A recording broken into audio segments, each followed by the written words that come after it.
Well, this is Calabrios. Now, British welterweight contender Lee Purdy missed up his chance to win the IBF welterweight title from the champion Devon Alexander when Purdy coming over at the 147-pound limit at 148 on his first try. Now, Purdy's second attempt, 2 hours later, he had only dropped a tiny amount of weight as he came in at 147.8, and the fight was still take place. What this means is that Purdy doesn't have a chance to win the IBF title if he beats Alexander tomorrow night at the Boardwalk Hall in Atlantic City, New Jersey. Now, that's a definite buzzkill, I bet, but it really doesn't mean a whole heck of a lot because it's not as if Purdy had any chance to win the fight to begin with. This just is a huge mismatch for the talent that Alexander has going for him.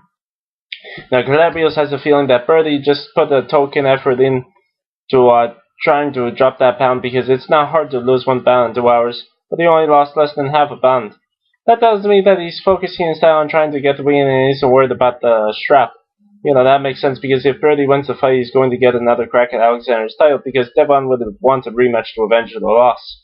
Now, Purdy would then get the second shot at winning the title. Granted, it's not good that Purdy failed to make weight because that puts him in the bad position, to get the bigger payday in the rematch with Alexander. However, if Purdy did sweat that pound off, he'd likely be much weaker for having done so, and he'd just be being even easier on Saturday by Alexander.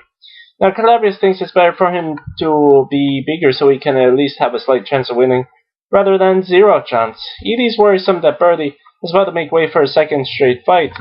Purdy failed to make way for his fight last March against journeyman Cosme Rivera. And it's painfully obvious that Purdy doesn't belong at 147, and he needs to move up to 154 and try his luck on that division. Calabrios can't see him doing anything at that weight at the road level, but then again, I don't see Purdy doing anything at 147, he's going to get stumped tomorrow night by Alexander, and it's so sad that the fight, he's the gold feature because the American boxing fans deserve better than these from Showtime.